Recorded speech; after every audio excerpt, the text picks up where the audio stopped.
Samantala mga kabrigada, magsasampa raw ng kaso ang kampo ni Senador Bong Revilla laban sa ilang mga nagpapakalat ng malisyosong post sa social media na paniwala nila'y dahilan kung bakit ito natalo sa nagdaang halalan.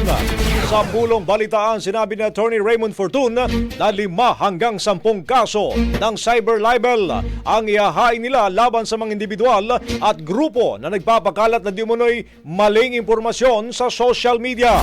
Kabilang sa mga post nito mga kabrigada ay ang may kinalaman sa kanyang kaso kaugnay ng Priority Development Assistance Fund o PDAF na mas kilala sa tawag na pork barrel.